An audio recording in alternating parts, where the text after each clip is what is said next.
안녕하세요. 사연 읽어주는 남예입니다. 오늘도 와주셔서 감사합니다. 구독과 좋아요 부탁드리며 오늘의 사연 바로 시작하겠습니다. 안녕하세요. 한치 앞도 모르는 게 사람 일이라지만 28에 저는 부모도 형제도 친구도 버리고 가진 건 모두 털어 자유의 몸이 됐습니다. 억세고 질긴 인연, 살아선 못 끊어낼 줄 알았는데 집안이 풍비박산 나는 꼴을 보니 결국은 하게 되더라고요. 전 부잣집 아들이라는 꼬리표를 던져버리고 캠핑카 하나 몰고 집을 떠났어요. 제 여행은 목적지도 없고 끝이 언제 날지도 몰랐습니다. 그리고 산속 오지에서 한 여자를 만나게 됐어요. 운명처럼요. 그땐 갑자기 나타난 그 여자가 솔직히 거추장스러웠습니다. 당연히 친절하게 대할 수도 없었어요.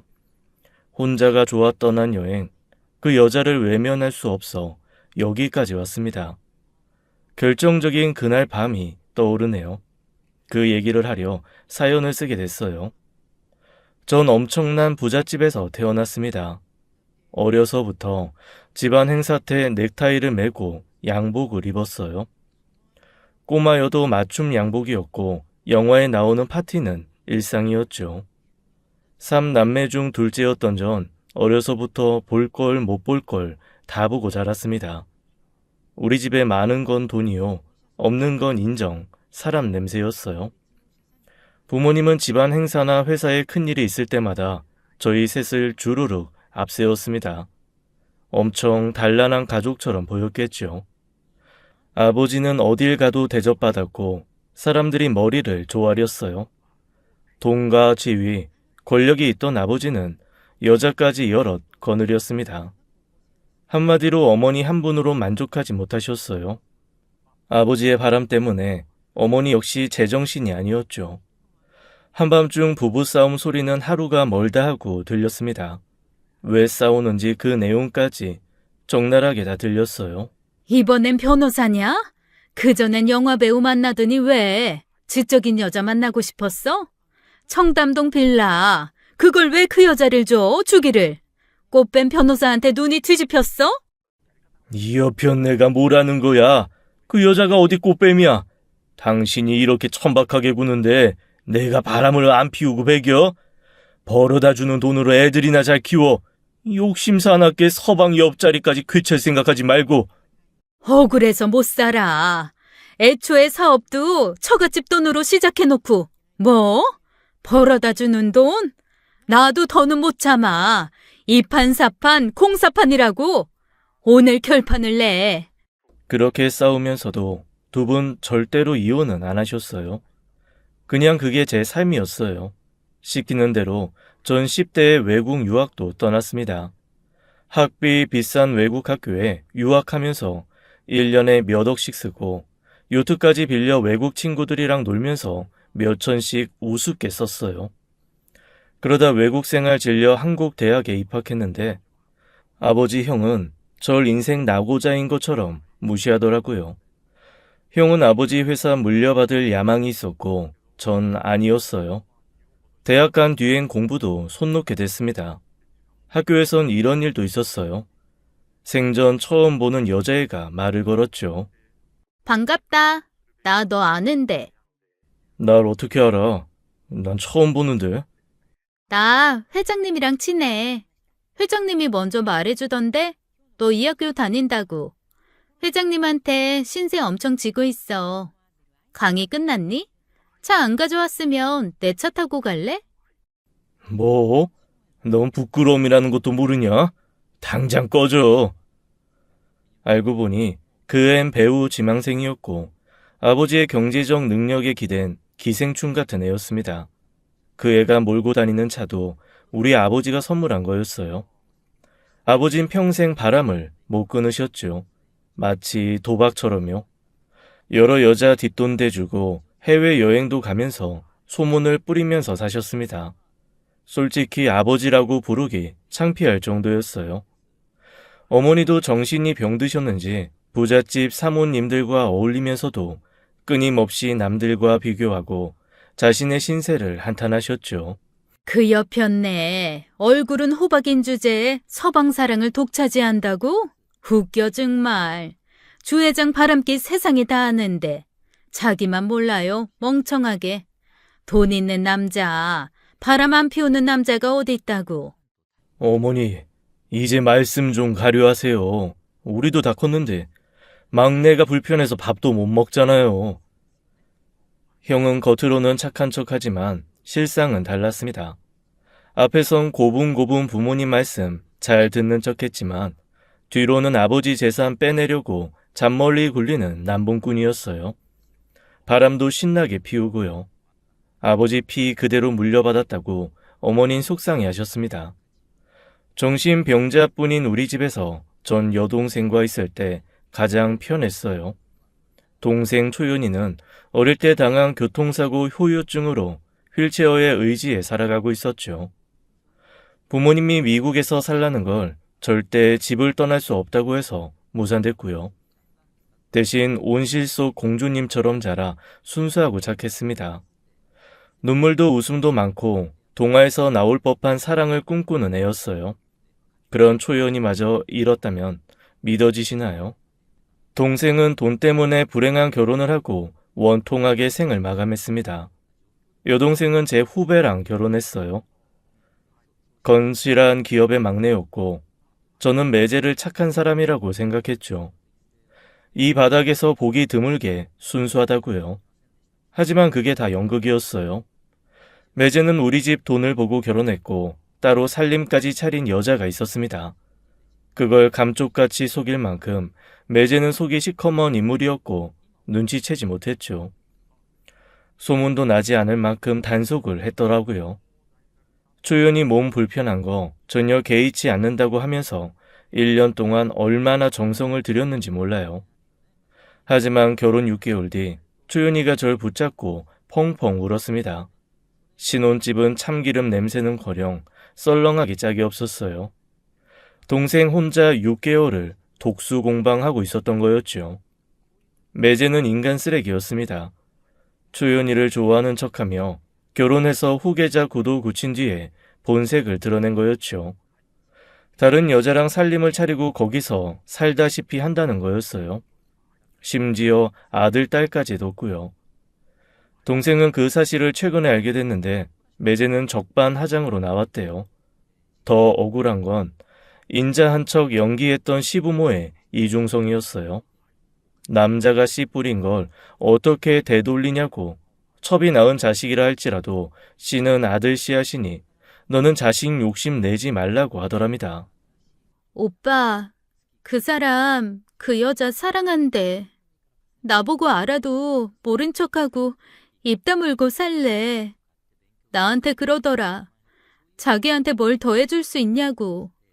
주제 파악하고 괜히 질투 같은 거 하지 말고 가만히 있으라는데 경태 씨 이런 사람인 줄 알았으면 나 결혼 안 했어. 여기가 내 가슴이 너무 아파. 내가 이 자식 요절을 낼 거야. 가만 안 둘 거라고. 안 돼, 오빠. 이 일로 집안 시끄럽게 하면 이혼한다고 그랬어. 나 아직 결정 못 내렸어. 엄마 아빠 뭐라고 하실지 그것도 두렵고. 이혼할지 말지는 조금 더 있다가 결정할게. 그러니까 기다려줘. 저는 피눈물을 삼키며 그 집을 나와야 했습니다. 그리고 며칠 후 일이 벌어졌어요. 초연이가 집에서 숨졌다는 소식이었습니다. 여동생은 엘리베이터가 있는 주택에서 살았는데 2층 베란다에서 휠체어와 함께 떨어졌다는 거였어요. 이것도 추정이었습니다. 목격자도 CCTV에 잡힌 장면도 없었어요. 동생이 발견된 건 다음 날 아침이었죠. 어마어마한 분노와 죄책감이 몰려들었죠. 좀 더 힘을 줄 걸. 한 번이라도 더 만나 얘기할 걸. 하지만 뒤늦은 후회였어요. 장례식장의 매제와 그 가족들은 코빼기도 안 비쳤습니다. 여동생이 죽은 뒤 한때 매제라고 불렀던 그 인간은 첩으로 두던 여자와 정식 결혼을 했다고 들었어요. 꼭 동생이 죽길 기다렸던 것처럼 일이 착착 진행됐죠. 그 집에선 초연히 물건을 싹 다 우리 집에 보냈고 전 황망함에 넋을 잃었어요. 술로 힘든 날을 버티는데 집이 꼭 감옥처럼 느껴졌습니다. 더 이상은 버틸 수가 없었죠. 그 길로 집을 나왔습니다. 갖고 있는 돈 다 챙기고 팔 수 있는 건 다 팔았어요. 대부분 명품이라 중고로도 꽤 큰 돈이었고 전 그걸로 캠핑카를 구했습니다. 한 군데 붙박이로 사는 건 질려버렸고 네 발 달린 집 끌고 다니며 나는 듯 살아볼 계획이었어요. 두려울 것도 겁날 것도 없었습니다. 가족들과 살다간 나까지 돌아버릴 것 같았으니까요. 휴양지 많았지만 전 그런 곳을 일부러 피해 다녔고 사람 없는 오지에서만 차를 세웠습니다. 사람한테 완전히 질려 라디오조차 듣지 않다가 생활비를 벌기 위해 작은 일을 시작했어요. 마케팅 공부를 했던 경험을 살려 블로그로 업체나 물건 홍보해주는 일을 하며 생활비를 벌었습니다. 전과 같은 생활이었다면 택도 없는 수입이었지만 캠핑카에서 살며 저 혼자 먹고 살기엔 괜찮은 돈이었어요. 최소한의 일을 해서 기름값 벌고 식재료 사서 먹고 살았죠. 인적 드문 곳에 앉아 물소리, 새소리, 바람소리 듣고 있으면 하루가 금방 갔어요. 혼자 사니 거칠 게 없었고 자연의 품이 넉넉했습니다. 초연히 부르며 목 놓아 울어도 보고 냉기가 뼛속까지 스며드는 개울물에 몸을 담그기도 하면서 과거를 싹 다 잊으려 했습니다. 사계절을 오롯이 느끼며 전국 각지를 돌면서 1년이 넘어가고 있었고 그 일이 벌어졌어요. 불빛 하나 없는 오지에서 한 번도 무섭단 생각을 안 했는데 이번엔 정말 오줌을 쌀 뻔했습니다. 그날도 여기저기 떠돌다 산속 오지까지 가게 됐어요. 주변에 민가도 한 집 없는 곳이었죠. 산에 오르기 전 딱 하나 있는 슈퍼에 잠깐 들렀을 때 한 어르신이 저를 말렸습니다. 설마 산꼭대기까지 올라갈 거냐고 물으시더라고요. 그럴 거라고 했더니 말리시는 거였죠. 2개의 봉우리가 있는데 터가 안 좋은 곳으로 잘못 들면 내려오지도 못하고 몇 날 며칠 산을 헤매게 된다는 거였습니다. 전 알겠다고 대답하고 느낌대로 또 차를 몰아 올라갔어요. 하룻밤 잘 곳을 정했을 때 이미 해가 지려고 해서 얼른 밥을 해먹고 개울가에 씻으러 갔죠. 그날은 땀을 좀 흘려 차디찬 물에 냉수 목욕을 했습니다. 씻고 돌아가려는데 청설모 한 마리가 제 어깨에 쪼르르 올라오는 게 아니겠어요. 드문 일이라 신기하고 귀여워서 가만히 있었더니 이 녀석이 고개를 갸웃거리면서 꼭 집에서 키우는 동물처럼 절 빤히 쳐다보는 거였습니다. 뭐 줄 게 없을까 하다가 마침 바지 주머니에 견과류 봉지가 있었어요. 아몬드 몇 개가 남아있어 줘봤더니 좋아하더라고요. 이 녀석 참 신기하네. 너 사람 안 무서워하는구나. 까만 청설모는 입이 터져라 아몬드를 집어넣더니 땅으로 내려가 또 절 빤히 쳐다보네요. 더 없으니까 집으로 가. 나도 이제 가야겠다. 캠핑카에 도착했을 땐 이미 해가 넘어간 뒤였어요. 깊은 산속이라 칠흑 같은 어둠이었죠. 별 보며 잠들 생각을 하며 캠핑카에 들어간 순간 전 졸도하는 줄 알았습니다. 웬 여자가 캠핑카 침대에서 자고 있었어요. 문 쪽으로 등을 돌리고 누워 있었는데 머리가 엄청 길었고 옷도 희한한 차림이었죠. 귀신이야! 급하게 돌아 나오려는데 테이블 위에 빈 봉지들이 보였어요. 귀신이 과자고 빵이고 먹어 치울 리 없잖아요. 내일 먹으려고 남겨둔 김치 볶음밥까지 싹싹 긁어 먹었더라고요. 차 안엔 흙냄새, 땀냄새가 진동했습니다. 사방이 발자국, 손자국이었고요. 전 이상하다 싶어 그 여자를 지켜보기로 했습니다. 여잔 조용히 코까지 골기 시작했어요. 모르긴 해도 무척 고단한 것 같았습니다. 그래도 이런 깊은 산속에서 사람을 만나다니, 게다가 맨발 흙투성이로 여기까지 왔다는 게 믿기지 않았어요. 큰 대로변에서 이곳까지 들어오는 3시간 동안 사람은 코빼기도 안 보였었거든요. 뭐야? 이 사람이야 귀신이야? 진짜 미치겠네. 구미호인가? 얼굴이 안 보여 답답했죠. 그런데 여자가 갑자기 끙끙 앓는 소리를 내며 몸을 돌렸어요. 저도 모르게 괴성이 튀어나왔습니다.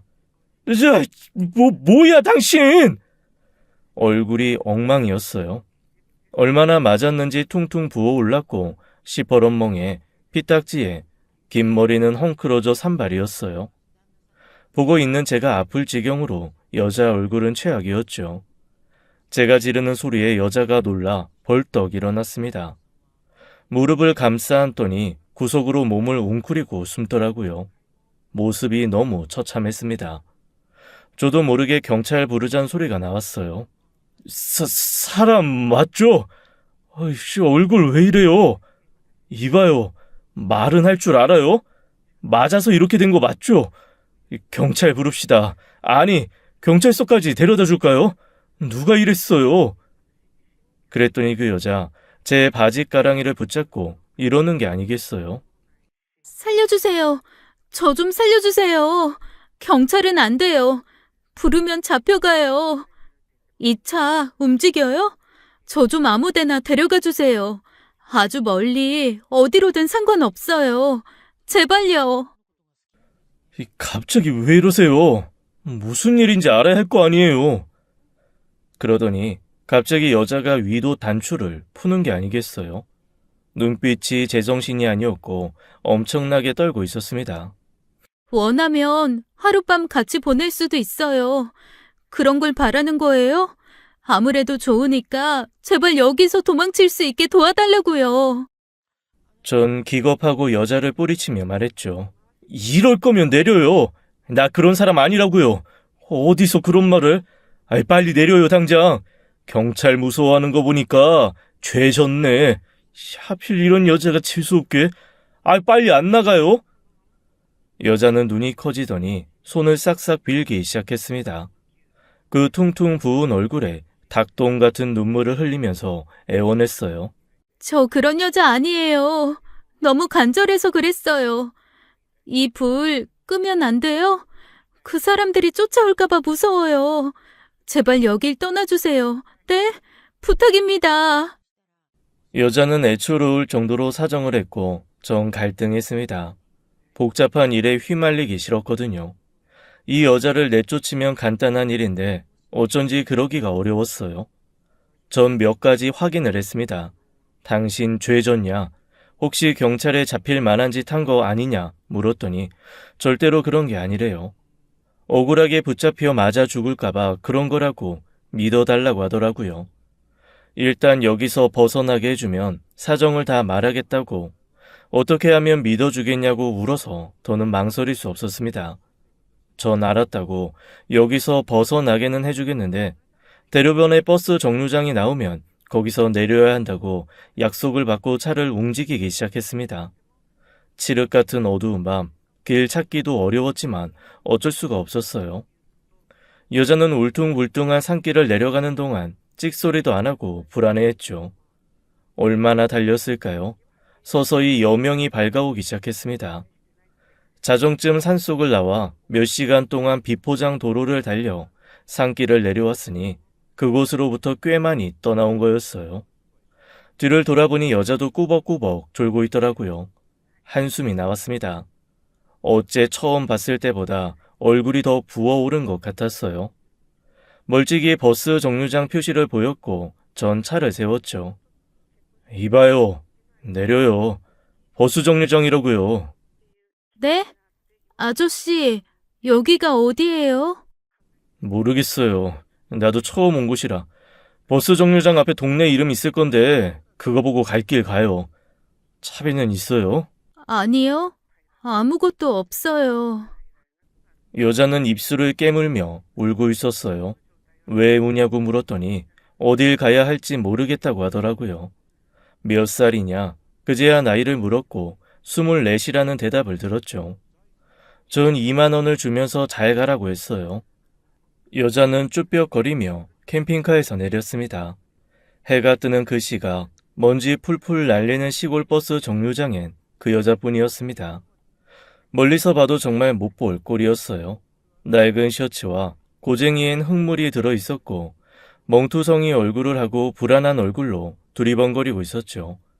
제 정신이긴 한 건지 전 자리를 뜰 수 없었습니다. 버스 타는 것까지 보고 가려고 했는데 30분이 지나도록 버스 한 대도 지나가지 않았죠. 결국 전 다시 그 여자 앞으로 차를 몰았습니다. 다시 타요. 못 봐주겠으니까. 아이, 사람 꼴을 하고 있어야 말이지. 그래도 돼요? 안 내키면 그냥 가고요. 여자는 눈물을 닦더니 냉큼 차에 오르더라고요. 전 두 말 없이 가까운 휴게소로 향했습니다. 주차장에 차를 세워놓고 그 여자한테 제 옷을 던져줬어요. 갈아입으라고 하고 나와서 우유와 호두 과자를 샀죠. 그러고 있는데 문득 죽은 동생이 떠올랐습니다. 저보다 4살 어린 그 여자 꼭 초연이 같았어요. 그래서 내버려 두지 못했던 것 같아요. 여자는 허겁지겁 호두 과자 한 봉지를 다 먹어치웠습니다. 개걸스럽게 먹어 캑캑거리고 우유도 한꺼번에 다 마시려고 하고 난리였어요. 천천히 좀 먹으라고 안 빼서 먹는다고 해도 소용없었죠. 추측하기로나마 거기서 제대로 먹지도 못했던 것 같더라고요. 오랫동안 굶은 것 같았습니다.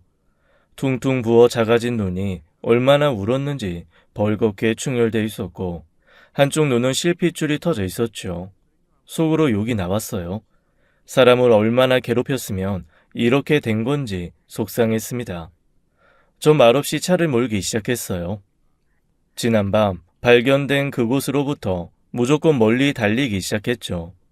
서너 시간 뒤 전 캠핑카를 바다가 보이는 소나무 숲 안쪽에 세웠습니다. 여자가 제 눈치를 보더라고요. 캠핑카에서 내쫓길 줄 알았던 것 같습니다. 좀 망설이다 물었어요. 어떻게 해야 할지 모르겠어서 다시 묻는데 경찰에 신고해줘요? 경찰서로 갈까요? 아니, 안 돼요. 절대로 안 돼요. 경찰은 안 돼요. 살려주세요, 아저씨. 알았어요. 무슨 말인지 알았으니까 침착해요. 그럼 어떻게 된 건지 그 이유나 들어봅시다. 그 오밤중에 그 산에 왜 있었던 거예요? 여자는 망설이다 어렵게 말을 꺼냈습니다. 어젯밤 거기서 산 하나 넘으면 마을이 하나 있어요. 주변이 다 산이고 그 안에 폭 들어간 곳이에요. 아주 작은 마을이죠. 사는 사람도 몇 안 되고 그나마도 다 친인척이었어요. 집이 거긴데 도망 나온 거예요? 거긴 집이 아니라 그냥 지옥이었어요. 저 남편한테 맞아서 이렇게 된 거예요. 정말 죽을 각오로 목숨 걸고 도망쳐 나왔어요. 이번에 잡히면 정말 끝이었거든요. 여자의 발엔 물집이 잡혀 있었어요. 그녀는 바지를 들어 올려 다리 곳곳에 멍과 맞은 자국들을 보여줬습니다. 팔과 등, 배에도 흔적이 많다고 하더라고요. 결혼도 강제로 한 거나 마찬가지라고 했습니다. 더 구체적으로 말을 안 하는데 꼭 팔려간 느낌이었어요. 분노가 치밀었습니다. 말리는 사람도 없었어요? 이 사람을 이 지경이 되도록. 말리기는커녕 제가 도망칠 때마다 사람들한테 붙잡혀왔어요. 그런 날은 더 맞았죠. 독하게 때리더라고요. 정신 차려야 한다면서. 시어머니는 물론이고 마을 경찰, 부녀회장, 이장부터 시작해서 다 한통속이었어요. 뒤에 이어진 얘긴 더 참혹했습니다. 도망이 실패해 다시 잡혀오면 남편이란 작자가 3일을 굶기고 잠을 안 재웠다고 하더라고요. 고문 받을 때 가장 괴로운 게 잠을 안 재우는 거라던데 어떻게 자기 아내한테 그런 짓을 저지를 수 있는지 짐승만도 못한 인간이었죠. 창살 없는 감옥인 줄도 모르고 그 마을에 들어간 처음엔 모든 사람들이 잘해줘서 안심했대요. 홀 시어머니부터 이후까지 마을에 젊은 사람이 오니 생기가 돈다면서 간쓸게 다 빼줄 것 같이 굴었지만 본색을 드러낸 건 남편이 처음 폭력을 행사한 뒤였다고 했습니다.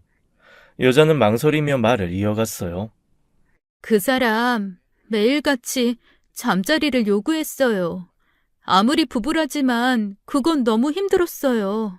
낮에 종일 밭일에 농사일에 살림까지 하느라 힘에 부쳤고 쉬는 날은 하루도 없었죠. 남편은 술을 좋아하는 사람이었어요. 술 냄새도 싫었고 처음 딱 한 번 싫다고 했더니 그때 폭력을 쓰더라고요. 술에 취해서 눈이 돌아서 꼭 죽일 것처럼 덤비는데 아직도 그때 일이 꿈에 나와요. 너무 충격적이어서. 믿을 수 없는 얘기였습니다.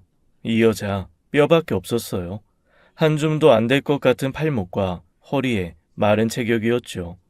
남자의 폭력, 누구라도 감당할 수 없겠지만 눈앞의 여자에겐 더 고통스러웠을 거란 생각이 들었습니다. 게다가 남편의 폭력 속에 아이를 잃었다고 하더라고요. 차라리 잘된 일 아니냐는 여자의 목소리엔 슬픔과 괴로움이 묻어 있었죠.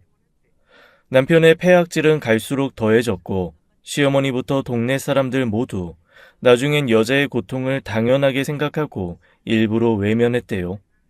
캠핑카에 숨어든 전날까지도 그런 일을 겪고 심하게 맞아 방에 기절해 있었다고 했습니다. 그런데 시어머니라는 사람이 일어나라고 발로 차더래요. 기막히게도 산나물 해오라고 소쿠리를 던지더랍니다. 그게 사람입니까? 초죽음 된 사람 병원에 데려가야지 뭐 산나물이요? 원래 그런 분이었어요. 전 그냥 집안 가구 같은 거였고요. 필요할 때 써먹는. 엉망이 된 얼굴로 제대로 걷지도 못해 엉금엉금 방을 기어 나오는 며느리를 보고도 시어머니라는 여자는 이렇게 말했대요.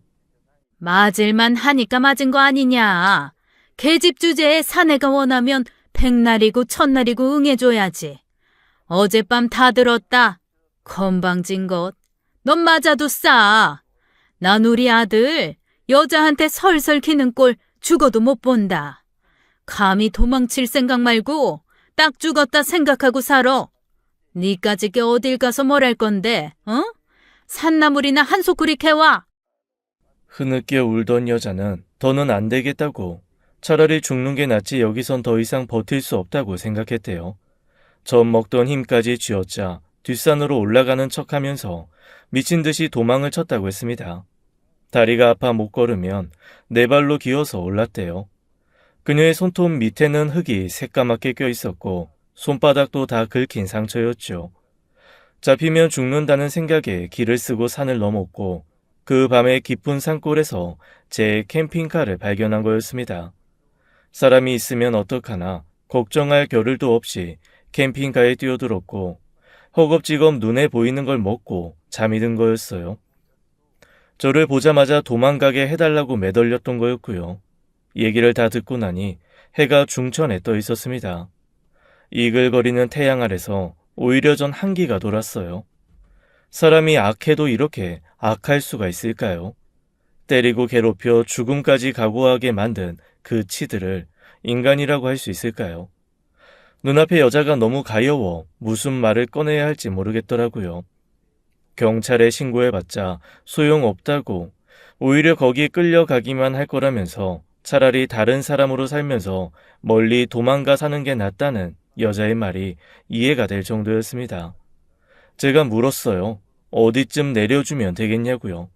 그랬더니 여자는 답이 없었습니다.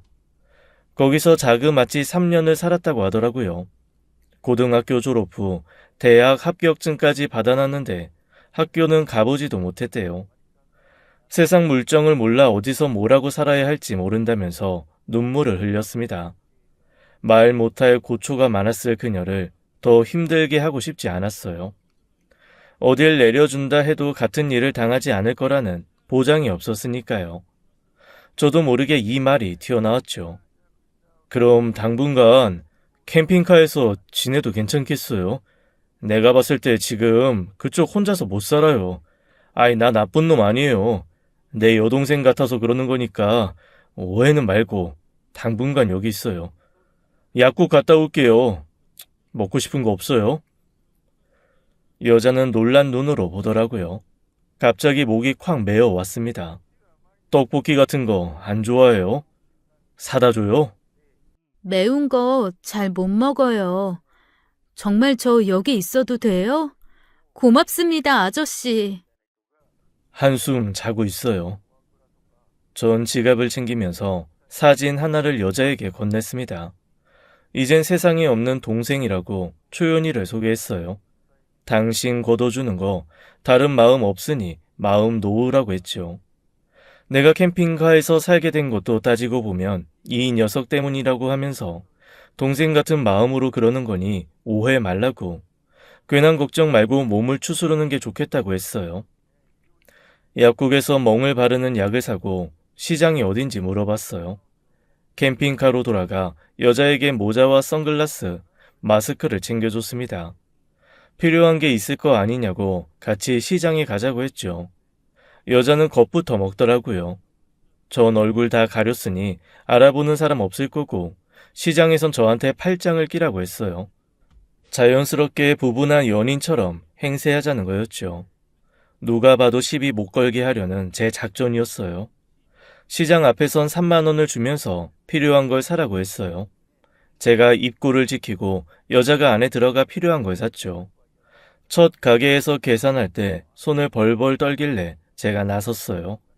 돈을 주고 뭘 사본 적도 너무 오래된 탓인 것 같았습니다. 그날 저녁 여자는 저한테 고맙다고 하더라고요.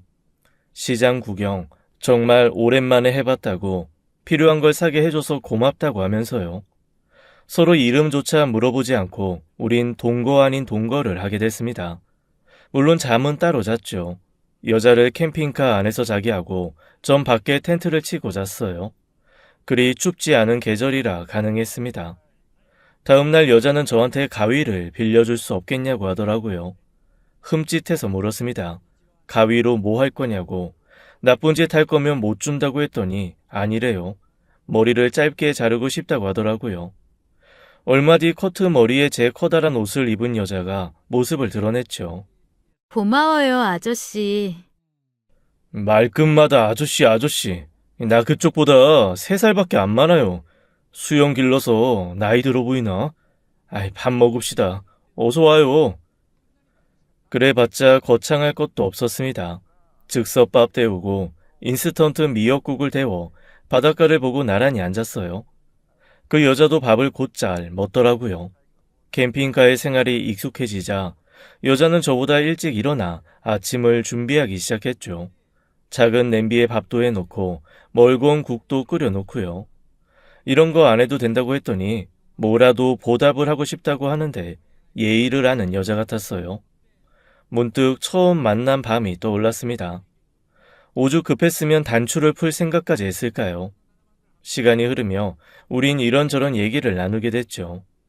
여동생 예쁘게 생겼던데 많이 보고 싶겠어요.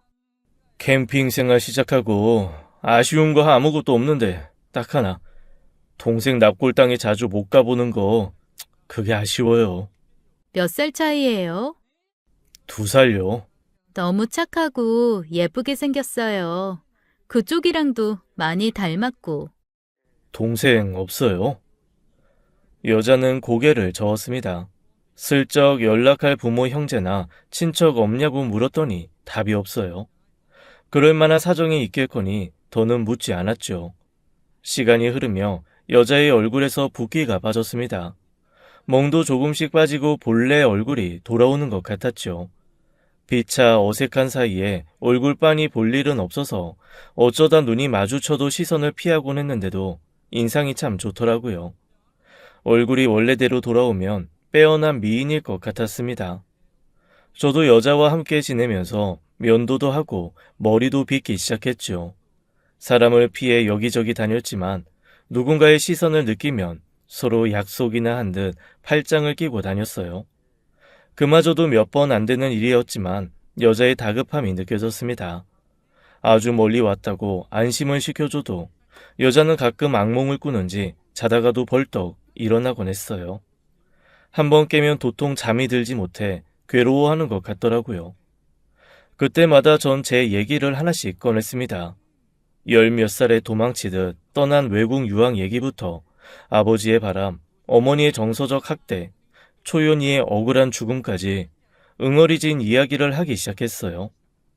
여잔 제 얘기에 울고 웃고 놀라워했습니다. 돈이 많으면 불행한 일은 안 당하는 줄 알았대요. 바보 같은 생각이라는 거 제 얘기 듣고 알았다며 초연이 얘기에 정말 가슴 아파했습니다. 한 번은 또 외국 유학은 어떻게 하면 갈 수 있는지, 풍경은 어떤지 그런 것도 묻더라고요. 돈이 많으면 다른 건 몰라도 외국 여행은 꼭 한번 해보고 싶었어요. 그거 알아요? 백야라고. 밤에도 해가 지지 않는 나라도 들어봤죠? 전 거기 꼭 가보고 싶어요. 왜요? 어려서 밤을 참 무서워했거든요. 돌아가신 엄마가 얘기를 참 많이 해줬는데 그때 알았어요. 꼭 마법 같지 않아요? 얘기를 나눠보니 그녀도 고운 심성을 가진 여자였습니다. 가차 없는 운명에 이리저리 끌려다녔어도 본래 심성까진 다치지 않았더라고요. 그게 또 신기하고 애처로웠죠. 한 번은 갯벌 근처에서 머문 적이 있었어요. 제가 바지락을 캐서 칼국수를 끓여줬는데 너무 맛있게 먹더라고요. 그렇게 맛있냐고 물었더니 칼국수 정말 좋아한대요. 어디서 바지락 했냐고 묻길래 저기 어디라고 알려줬죠. 다음 날 잠깐 시내에 다녀왔더니 여자가 안 보였습니다. 순간 불길한 생각이 들었어요. 저기요! 어디 있어요? 보름이 넘도록 같이 지내면서 통성명조차 안 한 그녀를 찾기 위해 전 사방팔방 돌아다녔습니다. 불길한 예감이 뇌리를 스쳤고 미친 사람처럼 주변을 뛰어다녔죠. 말 없이 떠났나? 혹시 붙잡혀 간 건가? 화가 나고 불안해 견딜 수가 없었습니다. 누구한테 물어볼 수도 없고 쩔쩔매다 백사장에 엎어져 욕을 하고 있을 때였어요. 누군가 제 곁에 다가오는 게 느껴졌죠. 왜 여기 있어요? 무슨 일 있어요? 고개를 들어보니 챙이 넓은 일모자로 얼굴을 다 가린 여자가 눈만 깜빡거리며 저를 쳐다보고 있었습니다. 보니까 작은 비닐에 바지락이 한가득이었고 장화엔 뻘이 잔뜩 묻어 있었어요. 이까지 바지락 때문에 사람을 이렇게 놀래켜요? 붙잡혀간 줄 알고 얼마나 놀란 줄 아냐고요. 미안해요. 난 그저 칼국수 끓여주려고. 어제 내가 다 먹어서 미안해서요. 칼국수 안 먹어요. 됐어요? 왜 사람을 걱정시켜요? 전 화가 나 혼자 캠핑카로 돌아왔습니다. 돌아온 그 여잔 조용히 앉아 있더니 장화와 모자를 벗고 제 앞에 섰습니다. 그러더니 메모지를 내밀며 계좌번호를 적어달래요. 신세 많이 졌다고 이제 가보겠다고 하더라고요. 전 콧방귀를 꼈습니다. 무슨 자존심인지 가지 말라는 말은 또 안 나왔죠. 가고 싶으면 그냥 가요. 당신한테 쓴 푼돈 얼마인지 기억도 안 나니까. 대신 자리 비워줄 테니까 나 없을 때 떠나요. 떠나는 뒷모습 보기 싫다 이겁니다. 알겠어요? 전 열받아서 시내로 가버렸어요. 정처 없이 돌아다니면서 시간이 흐르기만을 기다렸습니다. 다짜고짜 왜 화를 냈는지 제가 절 이해 못하겠더라고요. 하지만 이미 엎질러진 물이었습니다. 이제 멍도 다 빠져 여자의 얼굴은 정상으로 돌아와 있었어요. 예상대로 눈에 띄는 미인이었죠. 어딜 가든 그 얼굴 가리고 다녀야 할 텐데 아니면 눈에 확 띌 텐데 걱정이 앞섰지만 그런 걱정하는 제가 너무 못나 보였어요. 한동안 끊었던 소주 반병을 마시고 터덜터덜 캠핑카로 돌아왔습니다. 이제 다시 혼자 여행을 계속해야겠죠. 벌써부터 텅 빈 마음이 너무 허전하고 괴로웠어요. 그런데 멀리 보이는 캠핑카에 불이 켜져 있었습니다. 가느다란 연기도 피어오르고요. 컹컹거리는 개 짖는 소리도 들리고 분위기가 심상치 않았죠. 저도 모르게 뛰기 시작했어요. 숨이 턱에 차도록 달려가 보니 여자가 들개들과 대치하고 있었습니다. 방어한다고 기다란 봉 하나 들고 무서워 벌벌 떨고 있더라고요. 가라고! 얼른 차 안에 들어가 있어요, 빨리요! 여자 얼굴은 눈물이 범벅이 돼 있었고 전 송곳니를 드러내는 들개들을 한참 후에야 내쫓을 수 있었습니다. 저 없을 때 혼자 저녁을 한다고 밖에서 고기 굽고 된장찌개 끓이던 중에 들개들이 몰려든 거였어요. 전 또 괜히 퉁명스럽게 물었습니다. 왜 안 가고 이러고 있어요? 큰일 날 뻔했잖아요. 그쪽 화난 상태에서 떠나고 싶진 않았어요. 이해 안 되겠지만 그냥 오늘은 같이 이거 먹어요. 내가 된장찌개 끓였어요. 아까 그 바지락 넣고. 고기는 다 탔네. 아깝게. 내심 너무 고맙고 반가웠습니다. 그 된장찌개 머리카락이 쭈뼛 설 만큼 너무 맛있었어요. 어쩐 일인지 여자도 캠핑카를 떠나기 싫은 눈치였죠.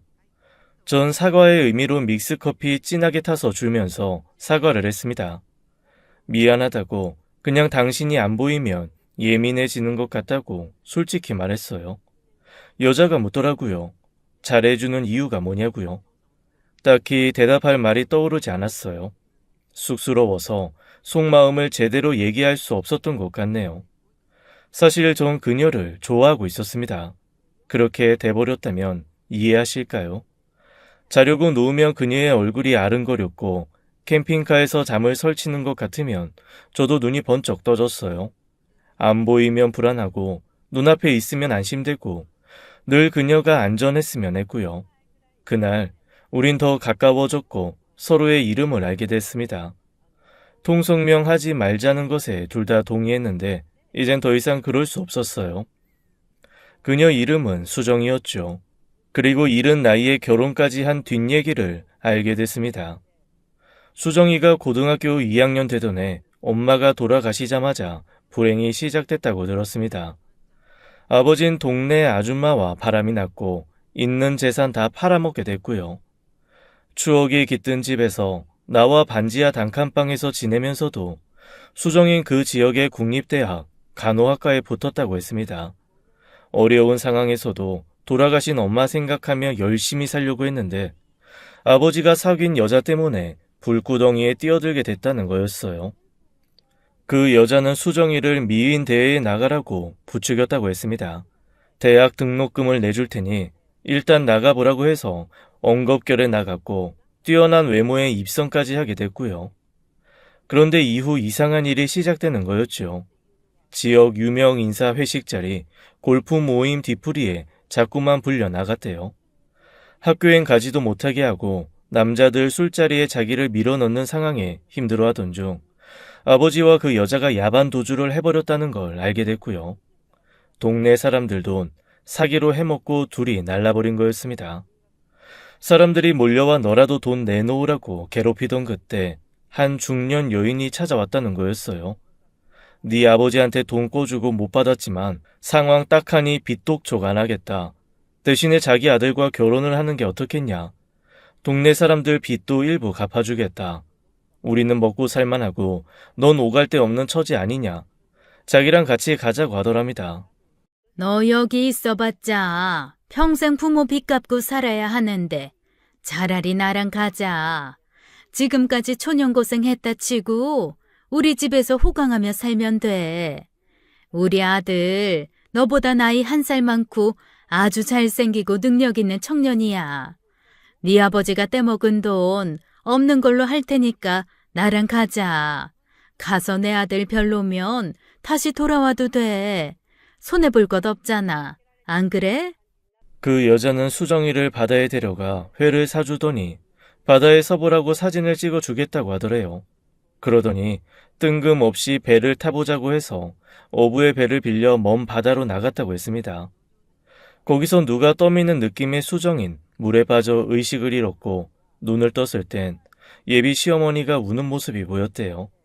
하마터면 죽을 뻔했다면서 수정이를 안고 울부짖으며 이제부터 자기를 엄마라고 부르며 살라고, 불쌍한 것 얼마나 고생하면 배에서 발을 헛디딜 수 있냐고 안쓰러워하더라는 거였습니다. 그렇게 수정인 한치의 의심도 없이 악마의 소굴에 들어가게 됐고 학대당하며 살게 된 거였어요. 남편이란 사람은 15살 위였고 주사의 폭력에 분리수거도 안 되는 부류였고요.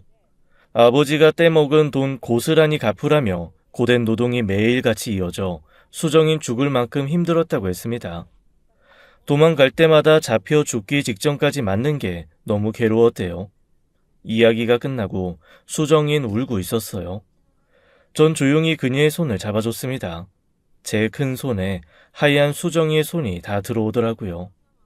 어린 나이에 너무나 큰 불행을 겪은 수정이가 너무 가여웠습니다. 저도 모르게 그녀를 따뜻하게 안아주게 됐죠. 수정인 제 품에서 한참 흐느꼈어요. 우린 누가 먼저랄 것도 없이 입을 맞추게 됐습니다. 전혀 예상하지 못한 일이었어요. 그녀가 묻더라고요. 캄캄한 밤이 무섭지 않은 이유를 아냐며 돌아가신 엄마가 해줬다는 얘기를 들려줬네요. 먹구름 뒤에 영롱한 달이 있을 거라고 믿으면 두려울 이유가 없대요. 지나가는 바람에 먹구름은 곧 사라질 거고 칠흑 같은 어둠도 거칠 거라는 거였죠. 도망쳐 깊은 산속을 헤매다 작은 불빛이 보이는 제 캠핑카를 발견했을 때 살았다 싶었고 그 느낌 잊지 못한대요. 작지만 안전한 공간이라는 생각에 허겁지겁 먹을 걸 입에 넣자마자 잠이 쏟아지더랍니다. 전 제 마음을 고백하게 됐어요. 수정이가 더는 다치는 거 싫다고, 아프고 힘들어하는 모습도 보고 싶지 않다고, 사실 좋아하게 됐다고 말했습니다. 적지 않은 나이에도 그런 고백은 쉽지 않았어요. 떨리고 쑥스러운데 수정이가 제 품에 꼭 안기더라고요. 덜덜 떨면서도 했던 말이 아직도 기억에 남습니다. 헤어지기 싫어서 지금까지 있었던 거 눈치 못 챘어요? 그날 밤 우린 함께 밤을 보내게 됐어요. 늘 혼자라고 생각했고 앞으로도 외롭게 살 거라고 여겼는데 그날 밤은 너무나 따뜻했습니다. 캠핑카가 하나도 좁지 않았어요. 아늑해 좋았고 세상 그 누구도 부럽지 않았습니다. 수정인 처음엔 제가 무서웠지만 함께 지내며 좋은 사람이란 확신이 들었대요. 자기를 아끼고 소중히 여겨주는 모습에 두려움이 봄눈 눕듯 사라지고 그 자리에 애정이 차오르기 시작했다고 했습니다. 다음 날 우린 쑥스러워 한나절은 시선을 피한 것 같아요. 그 뒤론 일사천리였죠. 어딜 가도 둘이 함께였고 곳곳을 누비며 자유롭게 살았어요. 강원도, 제주도, 거침없이 캠핑카를 몰았고 경치 좋은 곳에선 원하는 만큼 지냈죠. 늘 혼자 다니다 사랑하는 여인과 함께 지내니 그것 또한 행복이더라고요. 우린 연인처럼 친구처럼 매 순간을 함께 했습니다. 전 캠핑카로 세계 여행을 가보는 거 어떻겠냐고 했어요. 그렇게도 할 수 있냐고 수정이가 놀라더라고요. 여권을 만들어야 하는데 그게 걱정이었죠. 그런데 뜻밖의 일이 벌어졌습니다. 수정이가 임신했다는 걸 알게 된 거였어요. 평소 좋아하던 짜장라면을 끓여줬는데 냄새를 맡자마자 못 먹겠다고 하더라고요. 처음엔 어디 아픈 줄 알고 걱정했다가 임신 사실을 알고는 뛸 듯이 기뻤죠. 함께 산부인과에 가서 아기 심장 소리를 들었을 땐 제 심장이 터져 나갈 것만 같았습니다. 임신 중기에 접어들면서 캠핑카로 계속 이동하며 사는 건 무리다 싶었어요. 저흰 작은 동네에 터를 잡고 거기서 살아가기 시작했습니다. 작지만 싱크대와 부엌, 거실 방까지 다 있는 온전한 집이었어요. 신혼부부요? 잘 어울리네. 선남선녀구만. 네, 이 사람 지금 임신 중이어서요. 잘 좀 부탁드립니다. 아유, 그래? 입덧은 끝났고? 먹고 싶은 거 있으면 말해. 임신해서 먹고 싶은 거 못 먹으면 애기 눈 짝짝이 된다는 말 들어봤어? 아내는 낯선 사람과 말을 잘 못해서 늘 제가 앞에 나섰어요. 캠핑카는 담벼락에 세워놓고 소꿉놀이 하듯 살아가기 시작했죠. 출산 예정일을 보며 전 고민에 빠졌습니다.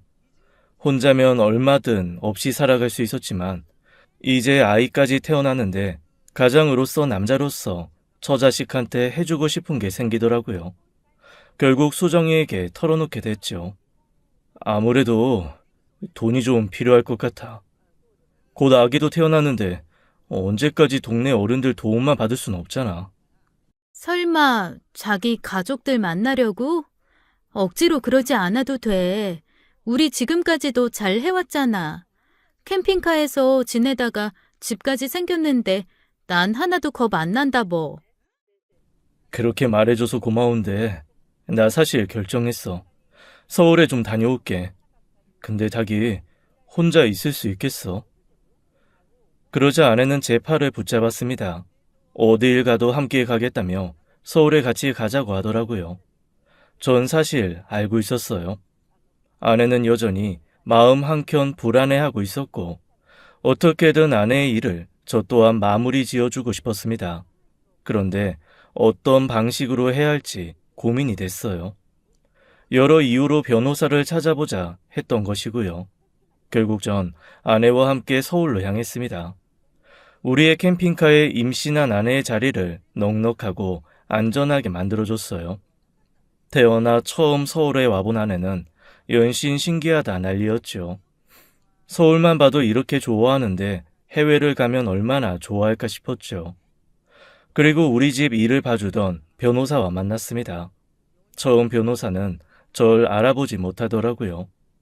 캠핑카를 몰고 사라진 지 2년이 넘는 동안 전 많이 변해 있었습니다. 깡 마르던 몸엔 살이 붙었고 턱수염도 길러 나이도 많아 보였죠. 편안한 옷차림에 흙 묻은 등산화, 덥수룩한 장발의 절 그냥 지나치더라고요. 김 변호사님, 누구시죠? 저예요, 심재영. 아유, 왜 이렇게 변했어요? 같은 사람 맞아요. 변호사님도 배가 더 나오셨네요. 관리 안 하시나 봐요. 그간 어디서 어떻게 살았냐고 물어서 솔직히 대답했죠. 혼자 몸으로 캠핑카 끌고 전국을 다녔다고요. 이제 세계 일주를 떠나고 싶은데 혹시 내 앞으로 된 돈이 있냐고 물었습니다. 아내의 일도 물어보려던 찰나 변호사가 부모님 얘기를 꺼냈어요. 이럴 때가 아니에요, 지금. 회장님 사모님 소식 모르시죠? 그리고 듣게 된 소식에 큰 충격을 받았습니다. 아버지는 이미 세상을 떠난 뒤였어요. 외국의 호텔에서 비명 행사하셨다는 소식이었죠. 어머닌 그 소식을 듣고 쓰러지셔서 뇌졸중으로 병원에 계셨고요. 형은 얼마 전 교도소에 들어갔다는 얘기까지 듣고 전 할 말을 잃었습니다. 그동안 어떻게든 연락을 해보려고 했지만 누구도 제 소식을 알지 못해 힘들었다고 하더라고요. 그도 그럴 것이 전 핸드폰조차 없었습니다. 탐욕스러운 가족에게 닥친 불행은 초연히 일이 끝이 아니었던 거였어요. 임신한 아내에게 뭐라 말을 해야 할지 막막했죠. 아버진 돌아가신 뒤고 어머니가 병원에 계시다고 했더니 아내는 저만 괜찮으면 같이 가보자고 하더라고요. 그렇게 치장하기 좋아하시던 어머닌 환자복을 입고 쓸쓸히 누워 계셨습니다. 제가 임신한 아내를 보여드리니 말도 못하시고 눈물을 흘리셨어요. 전 그토록 미워했던 어머니 앞에 무릎을 꿇고 오열했어요. 2년이 넘는 동안 집안은 완전히 해체돼 있었습니다. 결국 전 아버지 회사를 물려받게 됐어요. 이미 내리막길을 걷고 있었지만 규모를 축소해 운영해 나갈 수밖에 없었죠. 전 초연이의 납골당에 혼자 찾아가 봤습니다. 사진 속 동생을 보니 눈물이 고였어요. 초연아, 오빠 왔다. 그동안 잘 있었어? 새언니 생긴 거 알지? 뱃속의 아기도. 오빠 도와줘, 초연아. 나 다시 돌아오게 됐어. 회사 일 준비하며 변호사와 아내의 일도 상담을 했죠. 알고 보니 아내는 사망한 사람으로 되어 있었습니다. 기가 막힌 일이었죠. 아내의 친부와 내연녀가 수정이를 그 파렴치한 모자에게 팔아넘기며 사망 신고를 한 사실이 뒤늦게 확인됐어요. 산골에 갇히기 전 바다에서 빠질 뻔한 사고를 실종사고로 위장해 신고하고 그 후 1년이 되는 시기에 사망 신고를 한 거였죠. 산골의 시모는 그렇게 수정일 평생 가둬두려고 했던 거였습니다. 참 지독한 사람들이었어요. 하지만 주민등록번호를 다시 만드는 과정에서 아내는 다시 태어난 것 같다고 했습니다. 지난날의 나쁜 일 다 없어진 기분이라고요. 그렇게 말해주니 정말 고마웠습니다. 도박장에서 발견된 수정이의 친부는 그 후 오래 살지 못했어요. 도망자로 살면서 피폐해진 몸으로 길에서 돌아가셨다고 전해 들었죠. 자업자득인 셈이었습니다. 진작 친부와 헤어진 내연녀는 추한 몰골로 수정이 앞에서 무릎을 꿇었어요. 수많은 사기 행각으로 늦은 나이에 교도소에 갈 신세였죠. 수정아, 예정을 생각해. 내가 너한테 잘해줬던 것도 있잖아. 내 덕분에 너 홍시 아가씨 대회에도 나가고 좋은 일도 많았지. 너 없을 때 내가 네 아버지 많이 거둬줬다? 그건 사실이야. 아니, 내가 그 양반 때문에 손해본 게 얼만데. 제발 내가 이 나이에 교도소에서 늙어 죽어야겠니? 한 번만 살려줘. 내가 이렇게 빌게. 당신 얼굴 마주하는 것도 치가 떨려. 나 당신 때문에 대학 문턱에도 못 가보고 차라리 죽는 게 낫다 싶을 정도로 험한 일 당했어. 나 절대로 용서 못해. 나한테 용서를 빌려거든. 내가 당한 거 고스란히 당해봐야 돼. 멀쩡한 애한테 무슨 짓을 했는지 겪어봐야 안다고. 감옥에서 평생 썩길 바래. 앞으로 볼 일 없을 거야. 또 나쁜 짓을 일삼던 깊은 산골의 모자는 법의 심판을 받게 됐어요.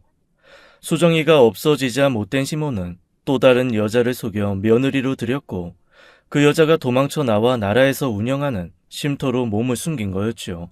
한 언론에서 그 여자의 사연을 제보받아 취재가 시작됐고 수많은 이들의 공분을 사서 모자는 결국 체포됐습니다.